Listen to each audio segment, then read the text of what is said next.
안녕하세요. 덕방연구소입니다.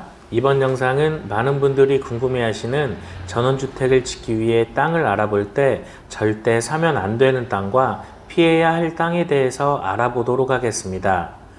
전원주택에 살고자 하는 큰 이유는 도심에서 벗어나 누구에게도 간섭받지 않고 지친 몸과 마음의 여유를 찾고 싶은 사람들이 많을 것입니다.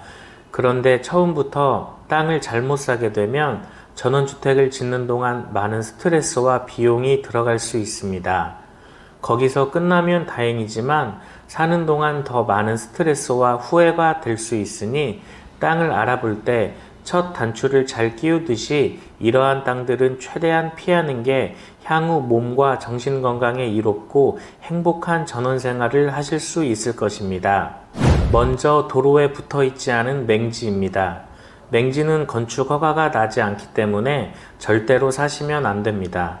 사려고 하는 땅이 도로에 붙어 있지 않은 상태에서 도로로 사용될 부분의 땅이 국가나 지자체 소유의 공도가 아니라 개인의 소유인 사도인 경우나 개인 소유 토지의 경우 토지 사용 승낙서를 써줘서 건축 허가를 받게 해준다는 말에 넘어가 덜컥 사버리게 되면 향후 도로 부분의 사용료를 부담하거나 분쟁에 휘말릴 경우가 생길 수 있으므로 절대 맹지는 피해야 하며 내가 사려는 땅에 접한 도로가 개인의 사도인 경우 소유권을 꼭 취득해야 향후 발생할 분쟁을 방지할 수 있습니다. 일정 규모 이하의 전원주택 건축 허가에 관한 도로 부분의 접도 의무는 폭 4m 이상의 도로에 내 토지가 2m 이상 접해야 건축 허가를 받을 수 있지만 용도지역상 비도시지역의 면지역, 골목길 등 해당 토지 지자체 조례별로 접도 의무가 완화되어 적용될 수 있으므로 해당 토지를 관할하는 시군구 담당 부서에 문의하거나 건축 토목 설계 사무실 등에서 토지 매입 전에 꼭 확인하셔야 합니다. 다음은 도로보다 낮은 땅과 경사가 심한 땅입니다. 보이는 것처럼 내가 주택을 지을 땅이 도로보다 낮거나 경사가 심한 경우 향후 많은 비가 온다면 내 주택으로 빗물이나 토사가 쓸려와 위험해질 수 있고 건축 전 내 토지와 도로의 높이를 맞추기 위해 많은 토목공사비, 배수관로 공사비, 옹벽, 석축 공사비 등이 발생될 수 있으니 주의하시고 도로보다 낮은 땅과 경사가 심한 땅은 사면 안 되는 땅은 아니지만 향후 발생될 비용을 정확하게 인지하시고 매입하시는 것이 좋습니다. 다음은 선화지입니다. 선화지란 송전탑 등 고압 전선로 인근에 인접한 땅입니다. 전원주택에 거주하려는 가장 중요한 이유는 건강한 삶을 살고자 하는 것인데 고압 송전탑 등과 인접한 곳에 전원주택에 살면 건강에 좋을 일도 없고 향후 주택 매매 시에도 송전탑 등을 이유로 잘 팔리지도 않습니다. 토지를 고르실 때는 꼭 송전탑 등에 인접한 땅은 절대 사시면 안 되겠습니다. 다음은 주택부지 인근에 축사가 있어서 냄새가 심한 경우에도 이러한 땅은 피하셔야 합니다.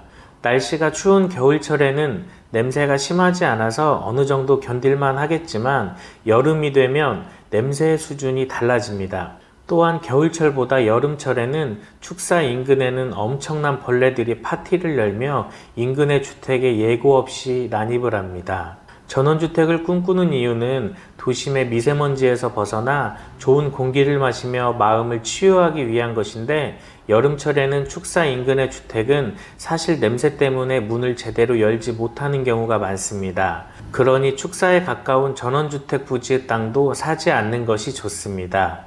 다음은 내가 사려는 땅 바로 인접한 시야에 묘지가 있다면 저녁마다 무섭고 찝찝한 건 당연한 얘기입니다.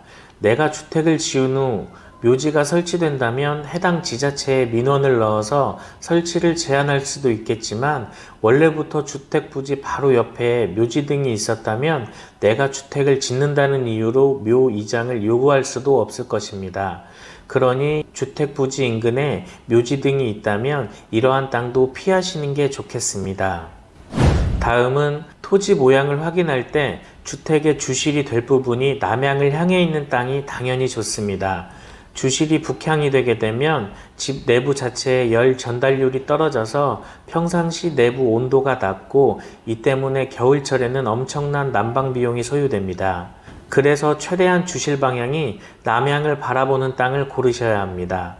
거실의 전망등을 이유로 남향에서 멀어지게 되면 추가로 창호, 샤시 등 단열 비용이 발생될 수 있으니 토지 매입 전에 주택의 주실이 될 부분의 방향을 확인하고 건축 시 단열 부분을 신경 써야 향후 난방비 등의 절감 효과를 볼 수 있습니다. 그래서 전원주택 토지 매입 시에는 북향을 바라보는 토지를 사지 않는 것이 좋습니다. 마지막으로 전원주택을 지을 동네를 방문했을 때 느낌도 정말 중요합니다. 주택을 지을 만한 시골 마을의 땅들은 부동산의 매물로 나와 있지 않은 경우가 많아서 시골 마을의 이장님 댁이나 마을 분들을 찾아가서 매물을 직접 확인하는 방법도 있는데 이때 마을 분들이 외지인이라서 경계를 하거나 잘 알려주지 않으려는 경향도 있습니다. 이럴 때는 음료수 같은 걸 사서 먼저 다가가는 것도 좋은 방법입니다. 그런데도 물건을 잘 알려주지 않으려는 경우가 많습니다. 왜냐하면 그 동네의 물건과 시세는 그 동네 사람들이 제일 잘 알고 있습니다. 예를 들어 동네에 거주하던 어르신이 건강 등의 이유로 자녀 집으로 이사를 가며 적정 시세에 내놓은 주택 부지를 마을 주민분들이 싼 값으로 매입을 하려고 시간을 두고 줄다리기를 하고 있는 경우가 아주 많습니다. 이러한 상황에서 외지인이 나타나 그 물건을 제값을 주고 사버리게 되면 동네 분들이 좋아할 이유가 없습니다. 이러한 경우까지 감수하고 땅을 매입해서 주택을 짓고 산다면 경우에 따라 다르겠지만 향후 마을 주민분들과 좋게 지낼 수 있는 기회는 멀어지게 될 것입니다.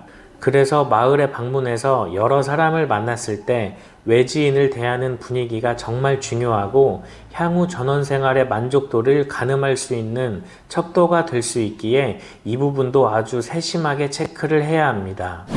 이번 영상에서는 전원주택 지을 땅을 알아볼 때 사지 말아야 할 땅과 피해야 할 땅에 대해 간단히 알아보았는데요.